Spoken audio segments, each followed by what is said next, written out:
Hello दोस्तों, नमस्कार, जय हिंद, जय भारत। मैं आपके अपने चैनल एम एजुकेशन सफ़र पर आशा करता हूं सभी लोग ठीक होंगे, अपने अध्ययन कार्य में जुटे होंगे।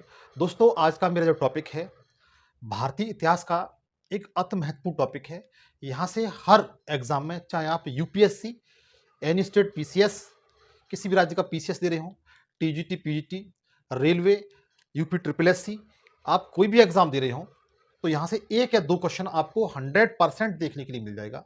आज मैं आपको वो टॉपिक पढ़ाने जा रहा हूँ, जिसका नाम है सिंधु घाटी सभ्यता। भारतीय इतिहास का ये प्राचीन भारत में देखा जाए, तो ये सबसे महत्वपूर्ण टॉपिक है। आइए हम इसका अध्ययन करते हैं। अध्ययन करने से पहले आप लोगों से मेरी गुजारिश है कि आप मेरे चैनल को अधिक से अधिक दोस्तों के साथ शेयर करिए, सब्सक्राइब करिए, लाइक करिए, कमेंट्स करिए। जब सब्सक्राइब करते समय ऑल पे बेल आइकन को दबा करके ऑल पे सेलेक्ट कर लीजिए, जाके ताकि मैं जो भी वीडियो बनाऊं वो आप तक पहुंच सके। तो दोस्तों, आज का मेरा जो टॉपिक है बहुत ही महत्वपूर्ण है। मुझे आशा है कि आप बगैर स्किप किए हुए मेरी वीडियो को अवश्य देखेंगे। मैं दावा करता हूं कि मैं आज जो आपको हिस्ट्री पढ़ाने जा रहा हूं, इतिहास पढ़ा रहा हूं, वो पूर्णतः एनसीईआरटी पर आधारित है और ये आपकी परीक्षा में एक रामबाण के लिए सिद्ध होगा। सिंधु घाटी सभ्यता पे मैं कम से कम 3 से 4 या 5 वीडियो तक बनाऊंगा। यदि आप 4 से 5 वीडियो बखूबी अध्ययन कर लेते हैं, तो मुझे विश्वास है कि आपका कोई भी क्वेश्चन यहां से बाहर नहीं जाएगा मेरी वीडियो से। तो आइए हम इसका अध्ययन करते हैं। तो देखिए, सिंधु घाटी सभ्यता। सिंधु घाटी सभ्यता का मतलब यह है कि जो भारत है, सिंधु घाटी सभ्यता एक ऐसी सभ्यता थी कि जिसने हमारे भारतीय इतिहास के अध्ययन को लगभग 1000 वर्ष पहले पूर्व में पहुंचा दिया था। क्योंकि हम लोग ये समझते थे कि वैदिक काल से आगे कोई सभ्यता नहीं थी। जब इसकी खोज हुई तो हमारा इतिहास लगभग 1000 साल पहले पहुंच गया। तो सिंधु घाटी सभ्यता का अपना एक अलग महत्व है। हम इसका अध्ययन करते हैं। तो अध्ययन करते समय सबसे पहले हम इसको जानेंगे, इसकी भूमिका क्या है। इसके कुछ पॉइंट हैं जिनके आधार पर हम इसको अध्ययन करेंगे, क्योंकि हर चीज का एक बेस होता है। इसके चैप्टर के भी अपने एक बेस है। यदि इन बेसों को आप ठीक तरीके से अध्ययन कर लेते हैं, तो मैं जानता हूं कि कोई क्वेश्चन आपका बाहर नहीं जाएगा। तो देखिए, सिंधु घाटी सभ्यता की सबसे पहले क्या रोल था, क्या भूमिका थी, इसके बारे में अध्ययन करेंगे। सबसे पहले इसकी भूमिका क्या रही है।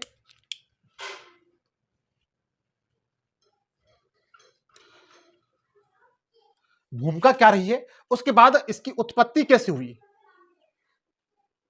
उत्पत्ति के विषय में अनेक इतिहासकारों का अपना अपना अलग अलग मत है। हम इसमें देखेंगे कि इसकी उत्पत्ति कहां से हुई है।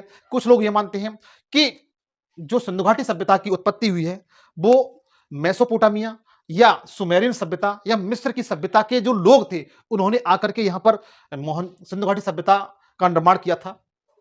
उसके बाद हम देखेंगे इसका कालक्रम क्या रहा है। कालक्रम के बारे में अध्ययन करेंगे। यद्यपि इसका कोई निश्चित प्रमाण नहीं मिल पाया हम लोगों को, क्योंकि सिंधु घाटी सभ्यता की जो लिपि है वो अभी तक पढ़ी नहीं गई है। सिंधु घाटी सभ्यता की जो लिपि है वो अभी तक पढ़ी नहीं गई है। इस कारण इस पर अनेक इतिहासकारों ने अलग अलग मत दिए हैं कि इसका टाइम ये रहा होगा। इसके बाद देखेंगे हम इसके विस्तार के बारे में अध्ययन करेंगे। विस्तार के बारे में अध्ययन करेंगे कि इसका विस्तार कहां से कहां तक फैला था, कि यह सभ्यता किन किन देशों में थी, किन किन देशों के किन किन प्रांतों में थी। अगर देखा जाए कि जब स्वतंत्रता के समय भारत में स्वतंत्रता के समय केवल सिंधु घाटी सभ्यता के 40 स्थलों की खोज की गई थी, लेकिन वर्तमान समय में स्वतंत्रता के समय से लेकर आज तक लगभग 1400 स्थलों की खोज की जा चुकी है, जो विश्व के 3 देश अफगानिस्तान, पाकिस्तान और भारत में स्थित हैं। इसके बारे में अध्ययन करेंगे। इसका ये कितने वर्ग क्षेत्रफल में फैली थी, इसकी लंबाई कितनी थी, चौड़ाई कितनी थी और इसकी क्या क्या इंपोर्टेंस थी, इसका विस्तार कहां से कहां तक था, भारत में किन किन राज्यों में इसका विस्तार था, इसका अध्ययन करेंगे। इसके बाद हम जो फक्स डालेंगे, नजर डालेंगे, वो इसके सामाजिक इसके महत्वपूर्ण स्थल पर प्रकाश डालेंगे। महत्वपूर्ण स्थल इस सिंधु घाटी सभ्यता में लगभग वर्तमान समय में 1400 स्थलों की खोज की जा चुकी है, लेकिन इसमें लगभग 7 से 8 नगरों को ही महत्वपूर्ण स्थलों का दर्जा दिया गया है। जो किन किन राज्यों में है, किन किन देशों में है, उसका हम अध्ययन करेंगे कि कौन कौन से महत्वपूर्ण स्थल हैं। वर्तमान समय में क्वेश्चन पूछ लिया जाता है कि कोई भी स्थल दे दिया जाएगा, उसका संबंध राज्य से पूछ लिया जाएगा। जैसे बनावली है, बनावली का संबंध किससे है। रूपड़ है, रूपड़ का संबंध किस राज्य से है। मोहनजोदड़ो कहां पर स्थित है और चन्हुदड़ो कहां पर है, लोथल कहां पर है, धौलावीरा कहां पर है, आलमगीरपुर कहां पर है, मांडा कहाँ पर है, दैमाबाद कहाँ पर है, किन किन राज्यों में है, किन किन नदियों के किनारे है, इनके बारे में हम बखूबी अध्ययन करेंगे। यदि आप मेरी वीडियो को बगैर स्किप किए हुए देखते हैं तो मैं वादा करता हूं दोस्तों, एक बार फिर मैं अनाउंस करता हूं कि मैं जो पढ़ाऊंगा वो एनसीईआरटी पर आधारित होगा, और यहां से कोई भी आप एग्जाम देते हैं इंडिया का, किसी भी स्टेट का, तो कोई क्वेश्चन बाहर नहीं जाएगा, बशर्ते आप मेरे साथ बने रहिए बस केवल। तो देखिए, महत्वपूर्ण स्थलों में मैंने आपको बताया कि कौन कौन से स्थल हैं, इनका हम अध्ययन करेंगे। उसके बाद हम देखेंगे कि जो सिंधु घाटी सभ्यता के जो लोग थे उनका सामाजिक जीवन कैसा था, सामाजिक जीवन कैसा था, सामाजिक एवं सांस्कृतिक, सांस्कृतिक जीवन कैसा था, जीवन कैसा था, इसके बारे में हम अध्ययन करेंगे। इसके बाद हम देखेंगे कि यहाँ के लोग समुदाय में रहते थे, किन किन देवी देवताओं की पूजा करते थे, इनका परिवारवाद कैसा था, मातृ सत्तात्मक था या पितृ सत्तात्मक था, परिवार का मुखिया कौन होता था, और कौन कौन से देवी देवताओं की पूजा करते थे, कौन कौन से वृक्ष की पूजा करते थे, कौन कौन से पशु पक्षी जीव जंतु की पूजा करते थे, ये हम सामाजिक और सांस्कृतिक जीवन में इसका अध्ययन करेंगे। उसके बाद देखेंगे इनका जो आर्थिक पक्ष था, आर्थिक पक्ष का हम अध्ययन करेंगे। आर्थिक पक्ष में देखेंगे कि इनका रोजगार के साधन क्या थे, ये अपना जीवन यापन किस पे आधारित था, कृषि पे आधारित था, पशुपालन पर आधारित था, कि इनका व्यापार कैसा था, किसके माध्यम से व्यापार करते थे, किन किन देशों से व्यापार करते थे, कहां कहां इनके बंदरगाह थे, इनकी मुद्रा कैसी थी, और इनका संबंध किन किन देशों से था जहां से अपना ये व्यापार करते थे। पशु में कौन कौन सा पशु पालते थे, पशुओं में कौन कौन सा पशु पालते थे, कौन कौन से ये शाकाहारी थे या मांसाहारी थे, किस किस तरीके से इनका आर्थिक पक्ष था, उसका हम अध्ययन करेंगे। तो उसके बाद देखेंगे इनका जो राजनीतिक जीवन था, चलो इधर बता देते हैं, 8वां नंबर, राजनीतिक जीवन कैसा था, इसका हम अध्ययन करेंगे। राजनीतिक जीवन में कि प्रशासन की सबसे बड़ी इकाई कौन सी थी, छोटी इकाई कौन सी थी, प्रशासन मतलब जो नगर हुआ करते थे वहां पर मुखिया सरदार होते थे, या फिर प्रजातंत्र व्यवस्था थी या लोकतांत्रिक व्यवस्था थी, इसके बारे में हम लोग अध्ययन करेंगे। उसके बाद देखेंगे कि इतनी बड़ी सभ्यता थी, इतनी महान सभ्यता थी, इस सभ्यता का पतन कैसे हुआ, इसके पतन के कारण कौन कौन से थे। कुछ लोग बताते हैं कि इसका पतन, इस सभ्यता का पतन बाढ़ के कारण हुआ था, क्योंकि मोहनजोदड़ो एक ऐसा स्थल है जिसके अध्ययन से पता चला है कि इस मोहनजोदड़ो में लगभग 7 बार बाढ़ आई थी, इसलिए ये पूरी तरह से ये नगर था, ये स्थल था, पूरी तरह से तबाह हो गया था। कुछ लोग मानते हैं कि इसके पतन का प्रमुख कारण आर्य लोग थे, आर्यों ने इस पर आक्रमण किया, सिंधु घाटी सभ्यता जो लोग थे इन पर आक्रमण किया, आर्यों ने सिंधु घाटी सभ्यता के लोगों को अनार्य बताया और इन्हें यहां से बाहर धकेल दिया गया। तो ये इसके पतन के कौन कौन से कारण थे, इसका हम अध्ययन करेंगे। तो मित्र, आज का जो फर्स्ट वीडियो होगा मेरा, इसमें मैं केवल आपको इसकी भूमिका, उत्पत्ति और कालक्रम के बारे में बताऊंगा, और दूसरा वीडियो होगा मोस्टली उसमें आपको विस्तार और स्थल के बारे में बताऊंगा, और तीसरे वीडियो में सामाजिक और सांस्कृतिक, आर्थिक पक्ष, राजनीतिक पक्ष और पतन, इन तीसरे वीडियो में आपको देखने के लिए मिलेगा। मैंने बताया आपको 4 से 5 वीडियो में आपको बहुत अच्छी तरीके से इसका अध्ययन करा दूंगा। यदि आप इस मेरी वीडियो को ठीक तरीके से देख लेते हैं तो आप कोई भी एग्जाम दे रहे हो, एसएससी का दे रहे हो, तो एसएससी जीडी का एग्जाम दे रहे हो, तो यहां से कोई क्वेश्चन बाहर नहीं जाएगा मित्र। तो आइए हम इसका अध्ययन करते हैं। आप इसका स्क्रीनशॉट ले लीजिए अगर लेना चाहें तो। मैं सबसे पहले बताऊंगा भूमिका, इसकी भूमिका क्या रही है, इसकी भूमिका क्या रही है, सिंधु घाटी सभ्यता की भूमिका क्या रही है, भूमिका के बारे में हम अध्ययन करेंगे।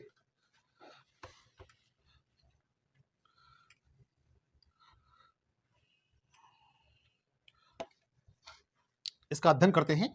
तो देखिए, सिंधु घाटी सभ्यता का पहला टॉपिक है हमारा भूमिका, कि इसकी भूमिका क्या है।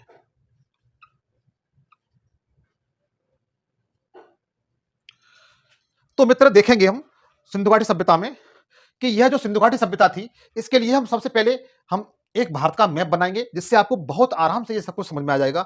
मेरे साथ आप भी कॉपी पेंसिल लेकर बैठे, और मेरे जिस तरीके से मैं भारत का मैप बना रहा हूं उसी तरीके से आप भी एक भारत का मैप बनाएं, जिससे आपको सारे पॉइंट आपको एकदम क्लियर हो जाएंगे। आपको बिल्कुल भी भटकने की जरूरत मित्र नहीं पड़ेगी। मुझे विश्वास है यदि आप इस तरह अध्ययन कर लेते हैं तो बिल्कुल भी आपको भटकने की जरूरत नहीं पड़ेगी। सारे क्वेश्चन, सारे कंसेप्ट आपके क्लियर हो जाएंगे। मैं आपसे वादा कर चुका हूं कि मैं आपको जो पढ़ा रहा हूं वो टोटल एनसीईआरटी पर आधारित है। मैं एनसीईआरटी बेस बना करके आपको अध्ययन करा रहा हूं। आप मेरे साथ इसी तरीके से अध्ययन करिए।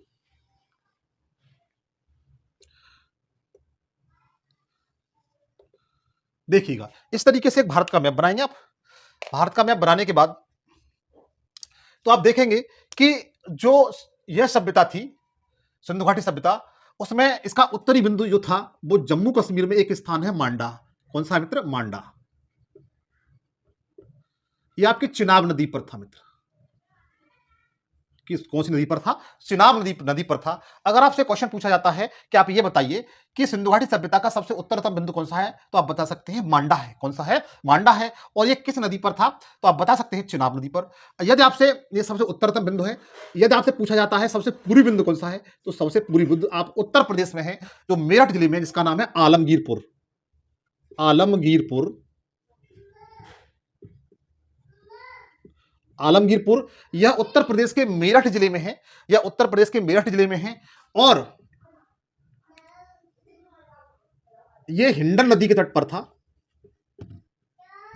हिंडन नदी के तट पर था। आलमगीरपुर कहां पर था मित्र? हिंडन नदी के तट पर था। यह इस सभ्यता का सबसे पूर्वी स्थल था। यह उत्तरी स्थल है, यह पूर्वी स्थल है। और जबकि आप दक्षिणी स्थल देखेंगे तो महाराष्ट्र राज्य में एक स्थान है दैमाबाद। कौन सा मित्र? दैमाबाद। यह सबसे दक्षिणी स्तर था और यह प्रवरा नदी पर था। किस नदी पर था? प्रवरा नदी पर था। प्रवरा नदी आपकी गोदावरी की सहायक नदी है। किसकी सहायक नदी है? गोदावरी की सहायक नदी है। अभी केवल मैं आपको इसकी भूमिका बता रहा हूं, रोल बता रहा हूं। इसके बाद देखेंगे यह सबसे दक्षिणी बिंदु था। इसके बाद आप पाकिस्तान में आएंगे तो पाकिस्तान में मित्र यहां पर एक स्थान है तनहू सुतकांडोर। सुतकांगडोर यह सबसे इसका पश्चिमी बिंदु था। यह पाकिस्तान के बलूचिस्तान प्रांत में है। बलूचिस्तान में भी यह दक्षिणी बलूचिस्तान में है। कहां पर है? दक्षिणी बलूचिस्तान में है। तो आप इसका देखेंगे कि यह सभ्यता इस तरीके से हम इसको मिलाएंगे, इस तरीके से। तो मित्र यह सभ्यता आप खुद बता सकते हैं कि एक इसका आकार कैसा था। तो आप खुद बता सकते हैं कि इसका आकार त्रिभुजाकार था। यदि आपसे पूछा जाता है सिंधु घाटी सभ्यता का आकार कैसा था, तो आप बता सकते हैं कि सिंधु घाटी सभ्यता का आकार कैसा था मित्र? त्रिभुजाकार था। आपका पहला कंसेप्ट आपका मित्र इनसे क्लियर हो गया। ये अगर आपसे क्वेश्चन पूछा जाता है कि आप ये बताइए कि सिंधु घाटी सभ्यता का जो आकार था वो किस आकार में थी, ये फैक्चुअल क्वेश्चन है। छोटे छोटे वनडे एग्जाम क्वेश्चन पूछ लिया जाता है। यदि आप इन क्वेश्चनों को कंसेप्ट के द्वारा अध्ययन कर लेंगे तो मैं जानता हूं आप इसे लाइफ में कभी नहीं भूल पाएंगे। तो इसका आकार कैसा था मित्र? तो आप बता सकते हैं आकार इसका त्रिभुजाकार था। त्रिभुजाकार, त्रिभुजाकार आकार था। और यह सभ्यता जो थी यह नगरी सभ्यता थी। कैसी सभ्यता थी? नगरी सभ्यता थी। यह बताया जाता है स्वतंत्रता के समय जब भारत स्वतंत्र हुआ था तब केवल इस सभ्यता के 40 स्थलों की खोज की गई थी, जो लगभग लगभग 12 लाख वर्ग किलोमीटर क्षेत्रफल पर फैले हुए थे। कितने पर? स्वतंत्रता के समय इसका क्षेत्रफल लगभग लगभग 12 लाख वर्ग किलोमीटर था। लेकिन वर्तमान समय में देखेंगे तो आज लगभग वर्तमान समय में लगभग 1400 स्थल की खोज की जा चुकी है। कह सकते हैं सिंधु घाटी सभ्यता के लगभग आज तक 1400 स्थलों की खोज की जा चुकी है।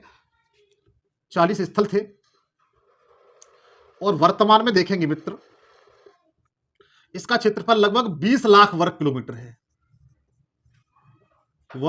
है। आप इसे कह सकते हैं इसका क्षेत्रफल कितना है? 20 लाख वर्ग किलोमीटर है। और यह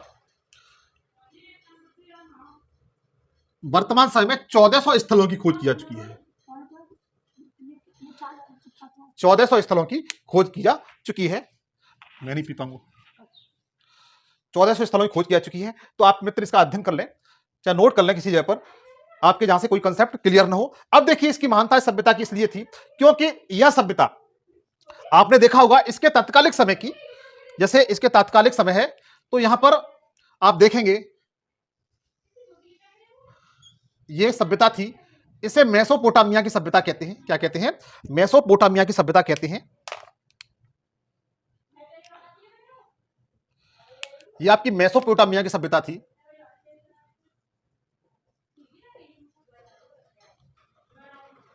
मेसोपोटामिया की सभ्यता थी। इसे सुमेरियन सभ्यता भी कहते हैं।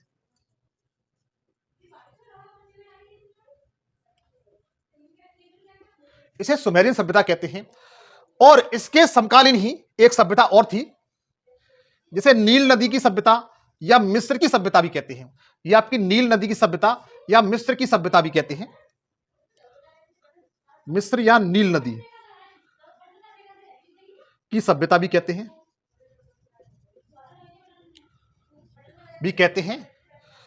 यह बताया जाता है मित्र, जो हमारी सभ्यता थी, सिंधु घाटी सभ्यता थी, वह इन दोनों को सभ्यता को मिला लेंगे, सुमेरियन सभ्यता को और मिस्र या नील नदी घाटी की सभ्यता को मिला लेंगे, तो इसका लगभग क्षेत्रफल इससे 12 गुना अधिक था।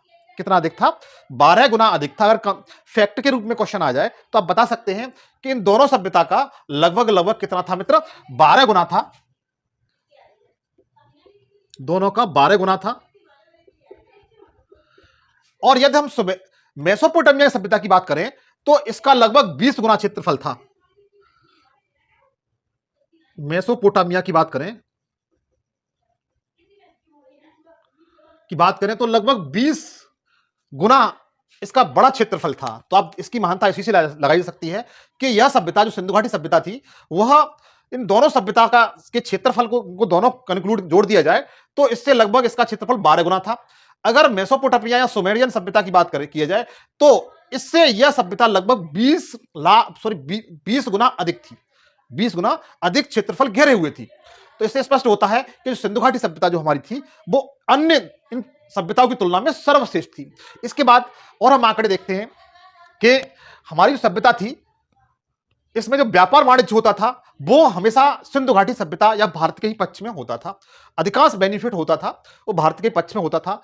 और यह बताया जाता है कि हमारी सभ्यता एक नगरी सभ्यता थी, जबकि सुमेरियन या मेसोपोटामिया सभ्यता थी वो इतनी विकसित नहीं थी, क्योंकि हमारे यहाँ जो सड़कें थी वो समकोण पर काटती थी, साफ सफाई की अच्छी व्यवस्था थी, सड़कों के किनारे नालियों की अच्छी व्यवस्था थी, मकान इस तरीके से बनाए जाते थे ताकि उनको धूप मकान के अंदर धूप जा सके और कोई दिक्कत ना हो। जबकि यहां पर यह व्यवस्था ठीक तरीके से नहीं थी।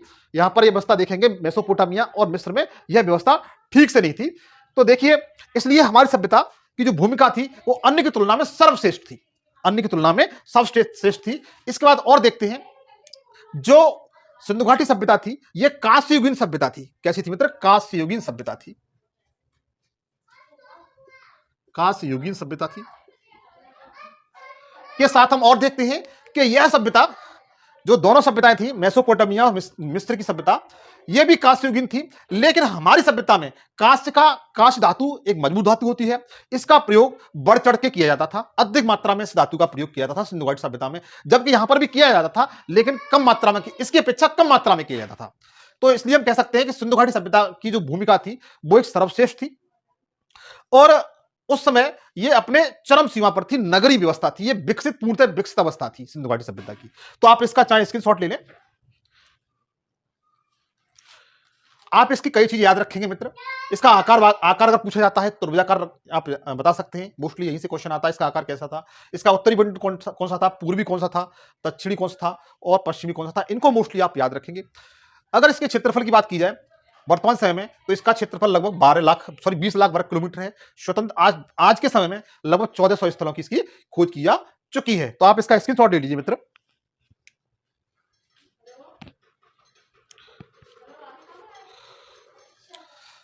देखिए, इसका स्क्रीनशॉट ले लीजिए। यदि मेरे साथ आप इसी तरीके से अध्ययन कर ले जाएंगे तो दोस्त कोई भी क्वेश्चन आपका यहां से बाहर नहीं जाएगा। मैं फिर भी वादा करता हूं, आप कहीं पढ़ रहे हो लेकिन एक बार पढ़ के देखिए, मैं जानता हूं कि आपका कोई भी क्वेश्चन यहां से बाहर नहीं जाएगा। अभी जस्ट कुछ समय पहले एक एग्जाम यूपी ट्रिपल एससी ने किया है और 4 शिफ्टों में एग्जाम हुआ है मित्र, और चारों में यहां से चारों शिफ्टों में क्वेश्चन आए हुए हैं।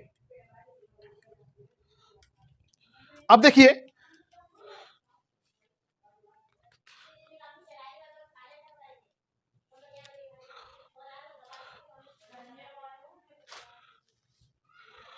मित्र, इस सिंधु सभ्यता को अलग अलग नामों से जाना जाता है। कहीं पर आपने सुना होगा कि सिंधु सभ्यता को हड़प्पा सभ्यता भी कहते हैं, सिंधु घाटी सभ्यता भी कहते हैं, सरस्वती सभ्यता भी कहते हैं। कहीं पर आपने देखा होगा कि कांस्ययुगीन सभ्यता भी कहते हैं।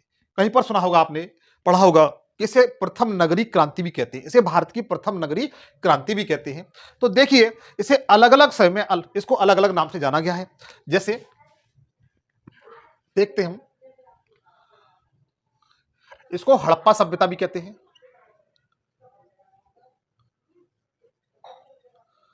हड़प्पा सभ्यता मित्र कहते हैं।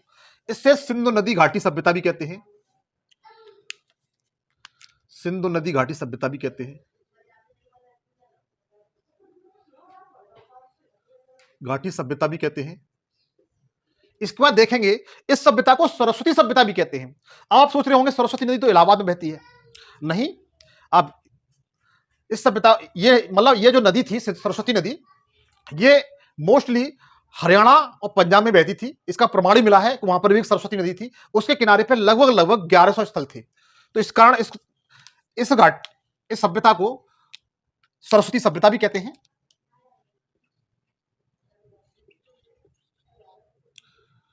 सभ्यता भी कहते हैं। इसके बाद देखेंगे इसे कांस्य युगीन सभ्यता भी कहते हैं।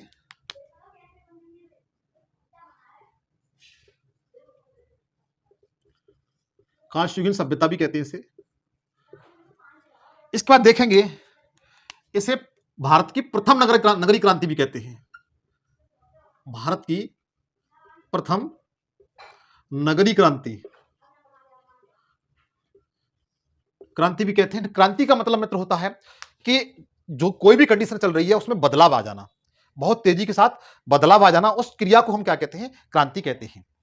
तो देखिए मैंने आपको बताया कि सभ्यता को हड़प्पा सभ्यता, सिंधु नदी घाटी सभ्यता, सरस्वती सभ्यता, कांस्य युगीन सभ्यता या भारत की प्रथम नगरीय क्रांति भी कहा जाता है। इसको हड़प्पा सभ्यता क्यों कहा जाता है उसके बारे में ये स्टेटमेंट है कि जब 1826 में एक अंग्रेज विद्वान थे जिनका नाम था चार्ल्स मैसन। चार्ल्स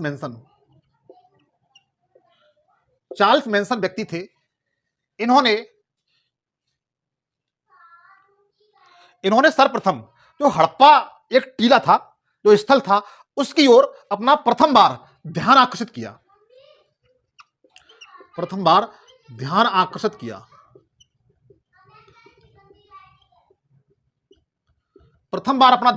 किया 1826 की बात है। चार्ल्स मैसन एक अंग्रेज विद्वान थे। इन्होंने क्या, ये निकल के जा रहे थे, मान चलिए निकल के जा रहे थे। जैसे आपने भी देखा होगा कि जब व्यक्ति कोई गुजरता है तो इतना ध्यान नहीं देता, आप ट्रेन में जा रहे हैं, बस में जा रहे हैं, कोई भी टीला आप देखते हुए निकल जाते हैं। तो इसी तरीके से चार्ल्स मैसन थे ना, वो भी इसी तरीके से जा रहे थे। उन्होंने सबसे पहले ये देखा कि ये टीला है, इन्होंने इस पर अधिक मतलब विशेष तौर से अधिक ध्यान नहीं दिया, केवल अपने दिमाग में ये रख लिया कि ये केवल एक टीला है बस। लेकिन इसके बाद इस पर कोई कार्य नहीं किया गया। देखने के बावजूद भी इस पर कोई कार्य नहीं किया गया। लेकिन उसके बाद क्या होता है, 1853 से 1856 की बात है। 53 से 56 की बात है। इस समय भारत का जो गवर्नर जनरल था वो लॉर्ड डलहौजी था, जिसके समय में भारत में सबसे पहले ट्रेन चलाई गई थी, रेलगाड़ी चलाई गई थी। इसके समय में क्या हुआ कि जो रेलवे लाइन बिछाई जा रही थी, इस तरीके से रेलवे लाइन बिछाई जा रही थी।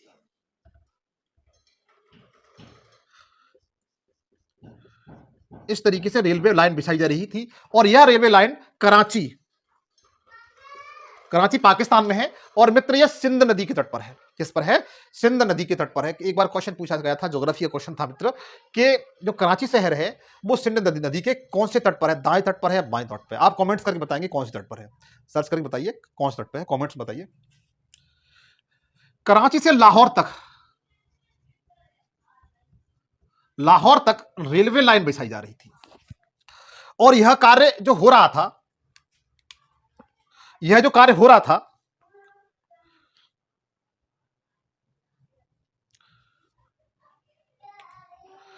वह बंकिंघम महोदय थे। इनके नेतृत्व में यह कार्य हो रहा था। यह रेलवे लाइन बिछाई जा रही थी और यहां पर दो बंधु थे, मिल्टन बंधु थे। यहां पर दो मिल्टन बंधु थे जिनका नाम जॉन बोल्टन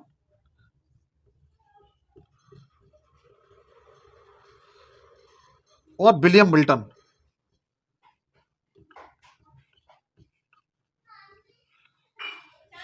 दो व्यक्ति थे जिनकी देखरेख में यह कार्य हो रहा था। डलहौजी का समय था। बंकिंघम महोदय के अंडर में दो व्यक्ति बेल्टन बंधु, जिन्हें जॉन बेल्टन और विलियम बेंटम कहा जाता है, इन्हीं के नेतृत्व में कार्य चल रहा था। हुआ है ये, जब ये रेलवे लाइन बिछाई जा रही थी तो यहां से क्या होता है, कुछ पत्थरों के टुकड़े थे। इस तरीके से कुछ पत्थरों के टुकड़ों को उठा करके यहां पर इसकी लाइन के बीच में डाला जा रहा था। इस तरीके से जो पत्थर थे वो यहां पर इनके बीचों में डाला जा रहा था। इस तरीके से यहां से पत्थर लिए और यहां डाल दिए, यहां से पत्थर लिए यहां डाल दिए। मतलब यह है कि उस समय भी हड़प्पा सभ्यता का जो स्थल था, वहां से जो ईंटें थी, पत्थर थे, वे उठा करके रेलवे लाइन की में बिछा दिए गए थे। लेकिन उस समय भी इस पर कोई विशेष ध्यान नहीं दिया गया था कि कौन सा स्थल है, क्या है ये कौन सा स्थल है, ये क्या है। उस समय भी इस पर कोई खास तौर से ध्यान नहीं दिया गया।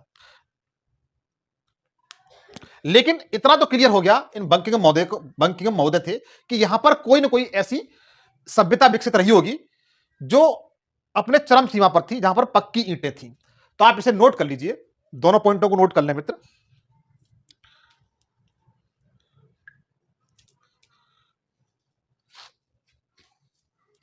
मैं आपको बता रहा हूं इसे हड़प्पा सभ्यता क्यों कहा जाता है, उस पर इसी फैक्ट पे हम लोग आते हैं। और यह सब कार्य किसमें चल रहा है, हड़प्पा सभ्यता में ही चल रहा है, हड़प्पा स्थल के बारे में ही चल रहा है। अब तक जो मैंने बताया वो हड़प्पा स्थल के बारे में ही आपको बताया है।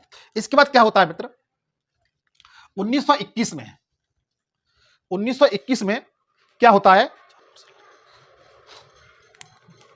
इस हड़प्पा स्थल के बारे में। 1921 में सर जॉन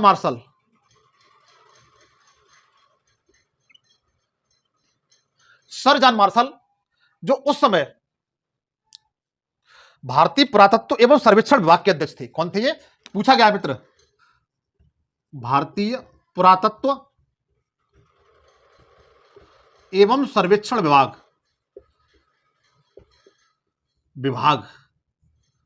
के अध्यक्ष थे। कौन थे, सर जॉन मार्शल मित्र क्या थे, भारतीय पुरातत्व एवं सर्वेक्षण विभाग के अध्यक्ष थे। इस विभाग की स्थापना 1902 में हुई थी। कब हुई थी, 1902 में हुई थी। उस समय आपको बताना है कि 1902 में भारत का गवर्नर जनरल कौन था, आपको यह बताना है। तो देखिएगा 1921 में सर जॉन मार्शल के नेतृत्व में एक व्यक्ति थे, दयाराम साहनी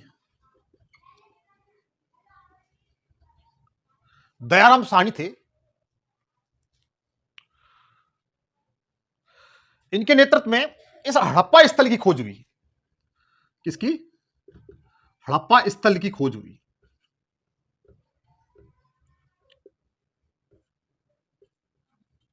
तो आप बता सकते हैं कि हड़प्पा जो स्थल था इसकी खोज किसने की, तो दयाराम साहनी थे, उनके द्वारा की गई थी 1921 में। कब की गई थी, 1921 में सर जॉन मार्शल के नेतृत्व में दयाराम साहनी द्वारा इस हड़प्पा स्थल की खोज की गई थी 1921 में।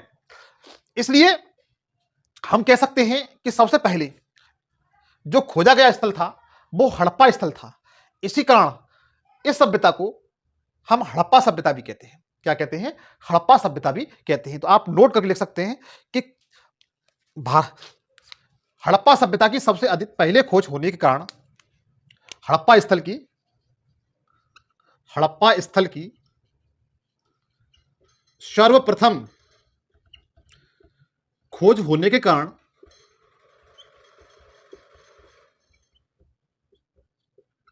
इस सभ्यता को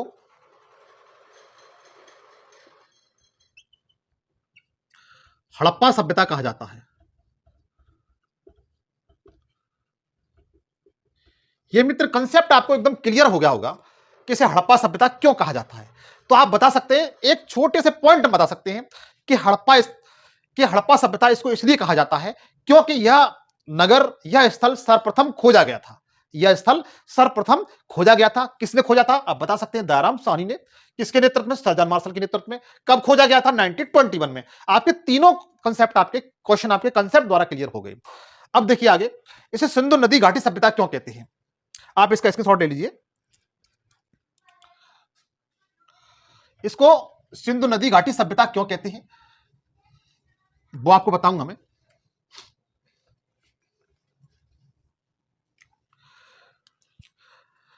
सिंधु नदी घाटी सभ्यता क्यों कहते हैं मित्र, इसको इसलिए कहा जाता है क्योंकि जब उत्खनन कार्य शुरू हुआ था, जब इसकी खुदाई चल रही थी, तो इसके अधिकांश स्थल, इस सभ्यता के, हड़प्पा स्थल सभ्यता के अधिकांश स्थल सिंधु नदी के तट पर थे। यहां पर थे, सिंधु नदी के। आप इस तरह समझिए, जब यह खनन कार्य शुरू हुआ था, उत्खनन कार्य शुरू हुआ था, स्थल की खोज हुई थी, जब उसकी खुदाई चल रही थी, तो इसके अधिकांश स्थल थे वो सिंधु नदी के क्षेत्र में ही थे।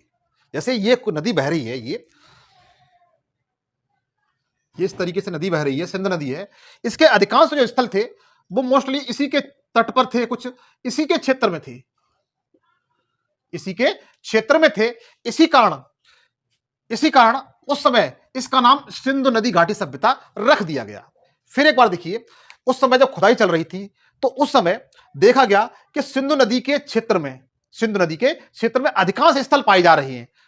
उस समय उसी क्षेत्र में कार्य चल रहा था, इसी कारण सभ्यता को सिंधु नदी घाटी सभ्यता भी कहा जाता है। उसके बाद देखेंगे इसको सरस्वती सभ्यता क्यों कहा जाता है। सरस्वती सभ्यता का प्रमुख कारण क्या था कि ये देखिए आपकी सिंधु नदी इस तरीके से बही है, ये आपकी सिंधु नदी है और इसके इधर देखेंगे ये गंगा नदी है,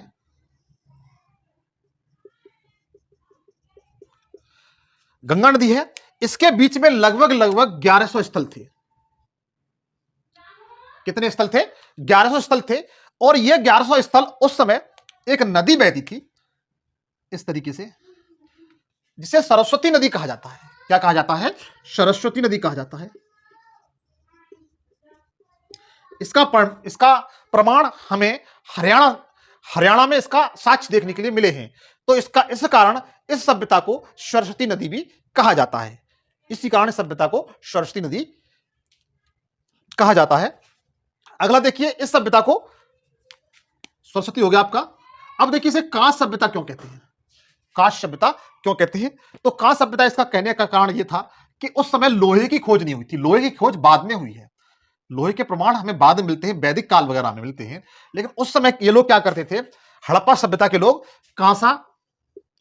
तांबा प्लस टिन को मिलाकर के कांसा बनाते थे। क्या बनाते थे? कांसा बनाते थे। और इस सभ्यता में इस समय हड़प्पा सभ्यता के साथ साथ जो मेसोपोटामिया और मिस्र की सभ्यता थी उसमें कांसे का प्रयोग अधिक मात्रा में हो रहा था। यहां तक कि सिंधु घाटी सभ्यता में इसका प्रयोग बढ़ चढ़ के होता था। अधिकांश प्रयोग बढ़ चढ़ के इसी का होता था। जैसे आज हम लोग लोहे का प्रयोग करते हैं, उसी तरीके से सिंधु घाटी सभ्यता के लोग देखेंगे तो उस समय कांसे का प्रयोग अधिक मात्रा में करते थे। तो इस कारण इसको कांस्य युगीन सभ्यता भी कहा जाता है। इसके बाद देखेंगे आप, इसे भारत की प्रथम नगरीय क्रांति क्यों कहते हैं? इसे भारत की प्रथम नगरीय क्रांति क्यों कहते हैं, इसके बारे में देखिएगा।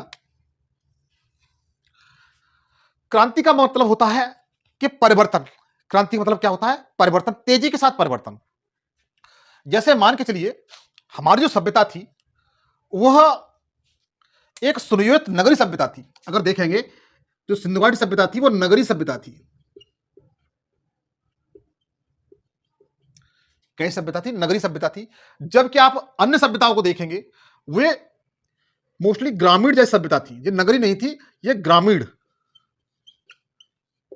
प्लस नगरीय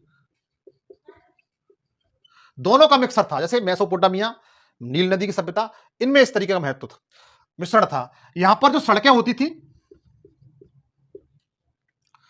वह समकोण पर काटती थी एक दूसरे को इस तरीके से, और सड़कों की सफाई बहुत अच्छी थी। इस पर नालियां बहुत अच्छी थी, नालियों की व्यवस्था थी, प्रकाश की अच्छी व्यवस्था थी। मकान इस प्रकार बनाए जाते थे प्रकाश बहुत आसानी से प्रवेश कर सके, और रहन सहन उच्च कोटि का था, उच्च कोटि का था।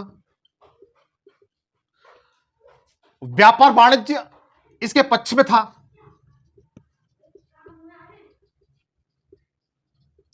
सिंधु नदी घाटी के पक्ष में था, सिंधु सभ्यता के। जबकि अन्य में हम लोग देखेंगे तो सड़कें इस तरीके से थी, सड़कों की उचित व्यवस्था नहीं थी, साफ सफाई व्यवस्था नहीं थी, सफाई की उचित व्यवस्था नहीं थी, नालियां उचित नहीं थी,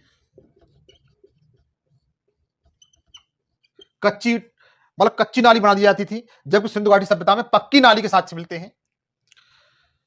रहन सहन ग्रामीण जैसा था,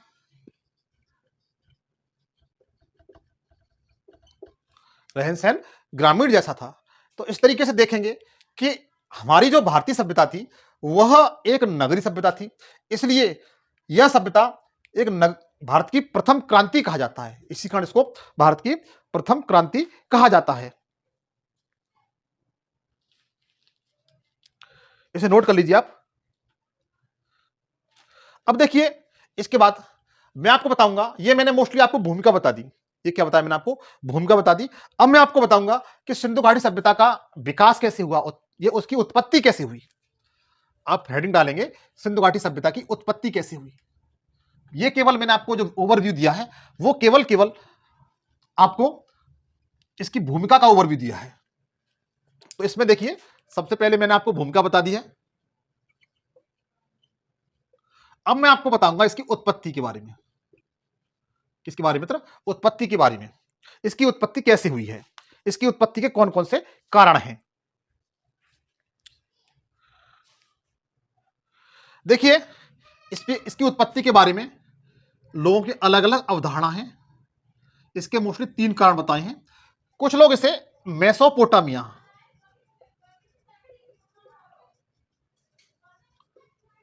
सिंधु घाटी सभ्यता का जो विकास है, कुछ लोग ये कहते हैं कि जो सिंधु घाटी सभ्यता का विकास मेसोपोटामिया के सभ्यता के जो लोग थे उन्होंने ही आकर किया है।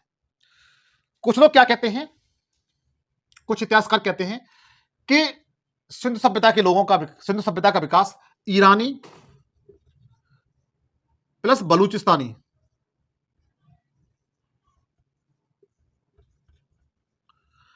ईरानी और बलूचिस्तानी सभ्यता के लोगों ने आकर के यहां पर विकास किया है।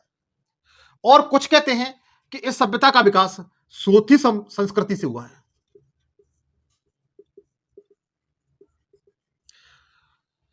सोथी संस्कृति से हुआ है। देखा जाए, यदि हम इन दोनों को मिला देंगे, इसको देसी उत्पत्ति मत कहते हैं,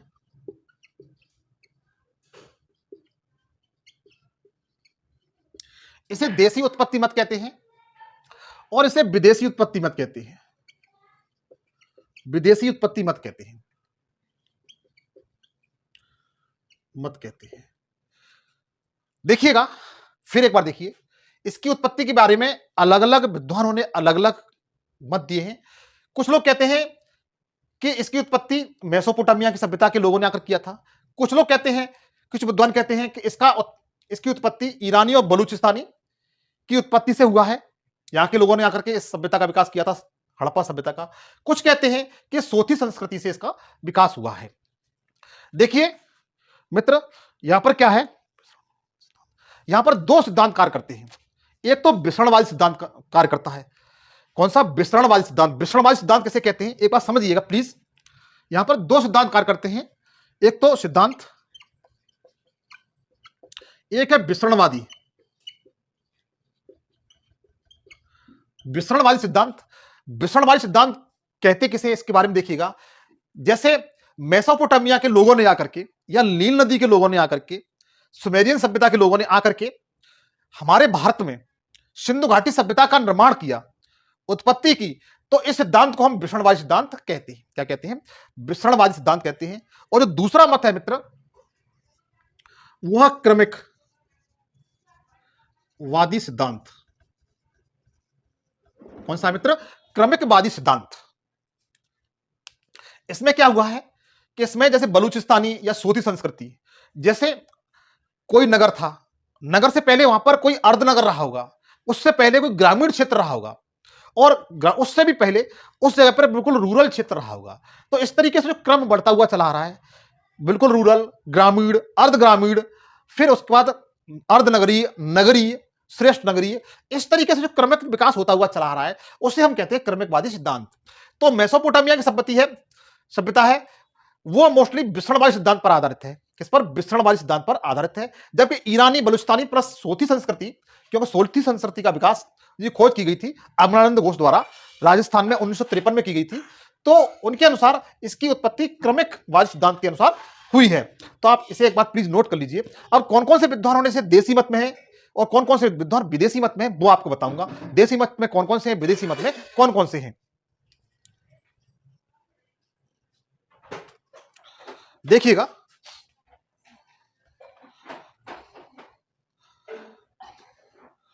देसी मत में कौन कौन से हैं, विदेशी मत में कौन से। मित्र ये कंसेप्ट में पूछ, मतलब फैक्ट में रूप में मोस्टली क्वेश्चन पूछ लिए जाते हैं, फैक्ट के रूप में यहां से क्वेश्चन पूछ लिए जाते हैं।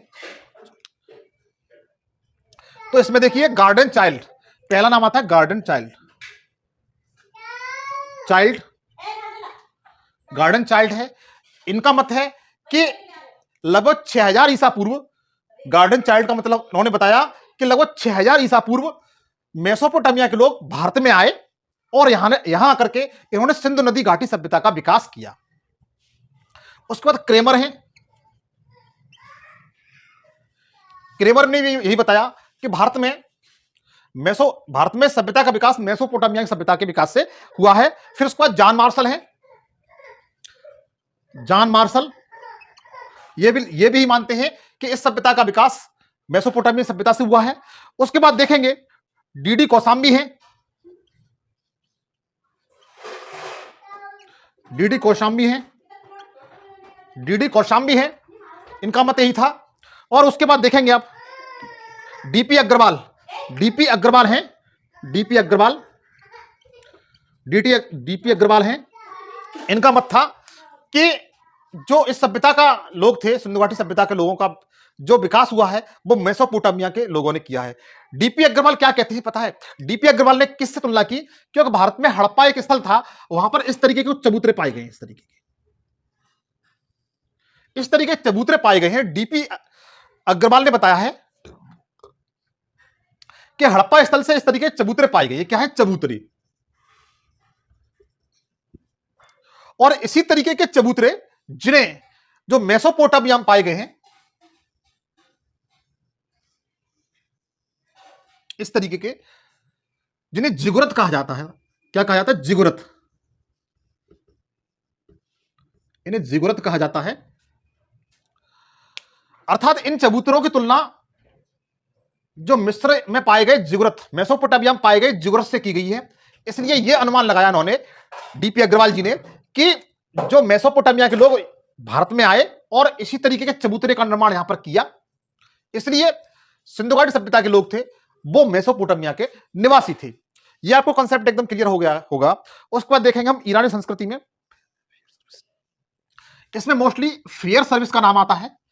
फेयर सर्विस मित्र ये मोस्टली बता रहा हूं, टीजीटी, पीजीटी और पीसीएस, यूपीएससी के लिए बहुत महत्वपूर्ण फैक्ट है ये पूछ लिए जाते हैं। इसमें मोस्टली जो नाम आता है फेयर सर्विस का नाम आता है।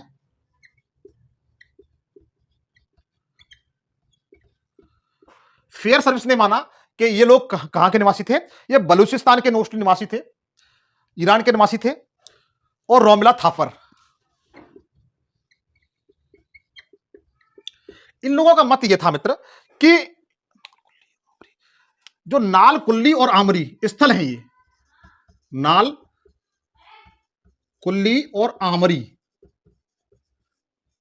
नाल, कुल्ली और आमरी जो स्थल हैं, ये पहले हड़प्पा या सिंधु घाटी सभ्यता का पूर्ववर्ती रूप है। क्या है? पूर्ववर्ती रूप है। मतलब यह है कि सबसे पहले नाल, कुल्ली, आमरी जैसे स्थलों का विकास हुआ। इन्होंने धीमे धीमे एक नगर का रूप धारण कर लिया, जिसे बाद में सिंधु घाटी सभ्यता कहा गया। यह भी आपको क्लियर हो गया। अब देखेंगे जो सोथी संप्रति थी, इसके बारे में लोगों का क्या विचार है, जो देसी मत में आते हैं। इसमें अमलानंद घोष का नाम सर्वश्रेष्ठ है। किसका नाम? अमलानंद घोष। अमलानंद घोष का नाम बहुत इंपॉर्टेंट है।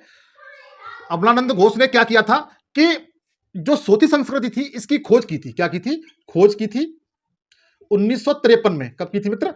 इंपॉर्टेंट है, फैक्ट के रूप में पूछा जाता है। सोथी संस्कृति खोज किसने की थी? तो आप बता सकते हैं अमलानंद घोष ने। कब की थी? 1953 में। और कहां खोजा गया था? यह राजस्थान में खोजा गया था। कहां खोजी गई थी संस्कृति? राजस्थान में खोजी गई थी। इसके बाद डीपी अग्रवाल, इसके बाद इसके मत में जो आते हैं दूसरे नंबर पर डीपी अग्रवाल हैं।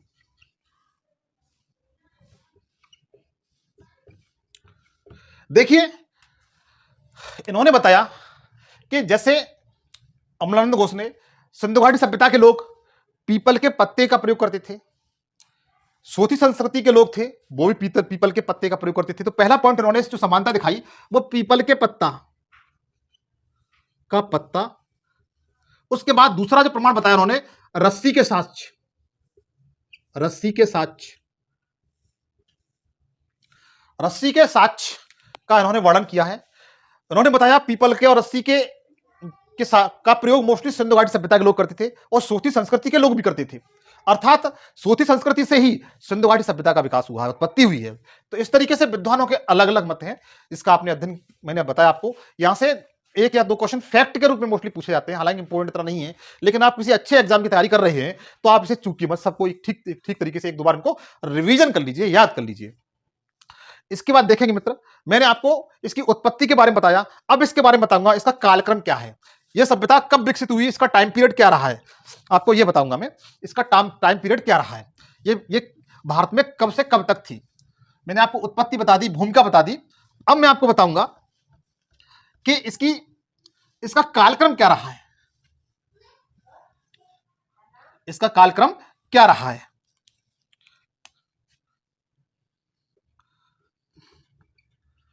कालक्रम यहां से भी क्वेश्चन एक फैक्ट के रूप में मित्र पूछ लिया जाता है। यदि आपसे ठीक से अध्ययन कर लेते हैं तो मैं जानता हूं यहां से कोई क्वेश्चन आपका बाहर नहीं जाएगा। इसका कालक्रम क्या रहा है, मैंने आपको भूमिका बता दी, उत्पत्ति बता दी, अब इसका कालक्रम के बारे में बताऊंगा, इसका कालक्रम क्या है।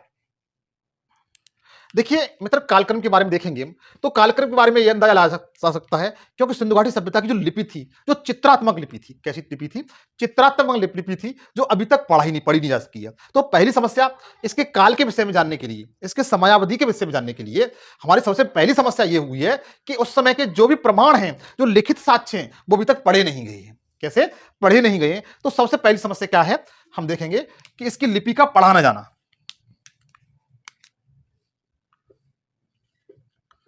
लिपि का पढ़ा न जाना। और दूसरी ये हमारे लिए समस्या है, इसका टाइम का पता लगाना बड़ा मुश्किल हो जाता है, क्योंकि लिखित साक्ष्य होते हैं जिसके माध्यम से आप आराम से पता लगा सकते हैं, लेकिन इसका कोई लिखित साक्ष्य नहीं है। इसकी जो लिपि है, लिपि कैसी है, चित्रात्मक है। कैसी मित्र? चित्रात्मक है। क्वेश्चन पूछा जा सकता है इसकी लिपि कैसी है, चित्रात्मक है, आप इसे बता सकते हैं। दूसरा जो समस्या हमारे सामने वह उत्खनन को लेकर है, लंबवत उत्खनन, उत्खनन। देखिए लंबवत उत्खनन की समस्या है, जैसे यह धरातल है, इसके अंदर खुदाई की गई तो यह नगर प्राप्त हुआ, यह नगर हुआ मान के चलिए। इसके नीचे और खुदाई, लंबवत खुदाई की तो यह जल निकल के आ गया। क्या निकल के आ गया? जल निकल के आ गया। ये जल निकल के आ गया। उसके बाद और लंबवत खुदाई करेंगे हम लोग तो इसके बारे में पता नहीं, ठीक से नहीं चल पाता है कि और ये नगर किस तरीके का था। तो लंबवत उत्खनन में भी हमारे लिए समस्या रही है। तो इसके विषय में, इसके कालक्रम के विषय में जो अनुमान लगाना बड़ा मुश्किल हो जाता है। तो देखिएगा मित्र, इसके बारे में भी लोगों के अलग अलग मत हैं। इसमें आपको कुछ इंपोर्टेंट हैं वो आपको याद रखने पड़ेंगे, कुछ इंपोर्टेंट हैं वो आपको याद करने पड़ेंगे। देखिएगा कालक्रम, इस पर भी दो मत है मित्र, इस पर भी दो मत हैं। इन दो मतों में फादर एच हिरास, सबसे पहले कौन है? Father H Heras, H Heras. Father H Heras ने माना है कि जो सिंधु घाटी सभ्यता है, इसका जो टाइम पीरियड था वो लगभग 6000 ईसा पूर्व था, बीसी था, 6000 ईसा पूर्व था। उसके बाद सर जॉन मार्शल आते हैं,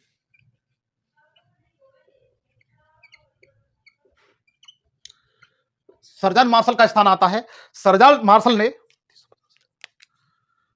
3250 से लेकर के 2750 तक का टाइम पीरियड माना है कि इस बीच में यह सभ्यता विकसित रही होगी। इन्होंने माना कि सर जॉन मार्शल ने माना है कि 3250 से लेकर के 2750 के बीच में यह सभ्यता विकसित रही होगी। उसके बाद आते हैं माधव स्वरूप वत्स, माधव स्वरूप वत्स,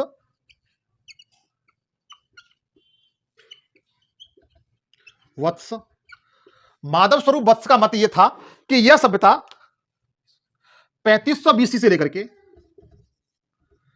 2700 बीसी तक के बीच का जो टाइम पीरियड था वो सिंधु घाटी सभ्यता का टाइम पीरियड था।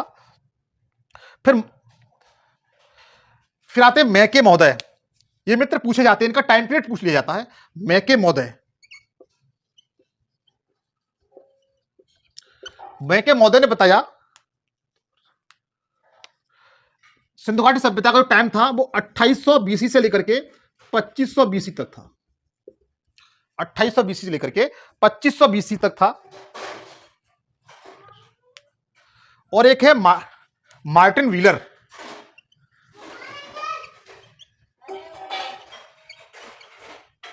मार्टिन व्हीलर हैं, इन्होंने बताया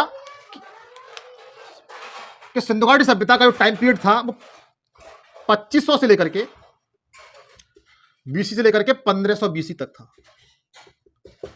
कब तक था? मार्टिन व्हीलर ने बताया कि सिंधु घाटी सभ्यता का जो टाइम पीरियड था वो 2500 बीसी से लेकर के 1500 बीसी तक था। उसके बाद कार्बन रेडियो कार्बन डेटिंग के माध्यम से देखेंगे, ये इंपॉर्टेंट है मित्र। रेडियो कार्बन विधि, आप सीधी लिखिए, रेडियो कार्बन विधि के अनुसार देखा जाए तो 2350 से 1750 के बीच का जो टाइम पीरियड था वह सिंधु घाटी सभ्यता के लोगों का था। उसके बाद देखेंगे डीपी अग्रवाल।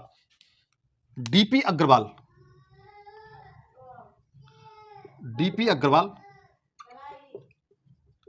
डीपी अग्रवाल का जो टाइम पीरियड है मित्र 2300 बीसी से लेकर के 2700 बीसी, सॉरी 1500 1700 बीसी, 1700 बीसी तक का इन्होंने टाइम पीरियड माना। तो मित्र इसके बारे में यह बताया जाता है कि इसमें एक दो का पूछ लिया जाता है, जैसे कार्बन डेटिंग का बहुत इंपॉर्टेंट है, ये पूछ लिया जाता है। कार्बन डेटिंग का आप याद रखेंगे कि इसका टाइम पीरियड 2350 से लेकर 1750 का था।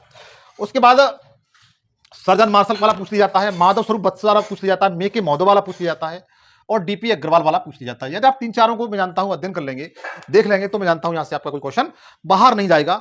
मित्र इस वीडियो में आज इतना ही। नेक्स्ट वीडियो में मैं आपको बताऊंगा कि सिंधु घाटी सभ्यता का विस्तार कैसे कहां तक फैला था, इसकी लंबाई चौड़ाई क्षेत्रफल कितना था, और कौन कौन से महत्वपूर्ण स्थल थे, कौन से राज्य में थे, क्या क्या उनका योगदान था, इसके बारे में बताऊंगा। तो आज के इतना ही। थैंक यू, धन्यवाद, जय हिंद, जय भारत। लेकिन आप लोगों से मेरी गुजारिश है कि आप मेरे चैनल को अधिक से अधिक शेयर करें, सब्सक्राइब करें, लाइक करें, कमेंट्स करें। थैंक यू, जय हिंद।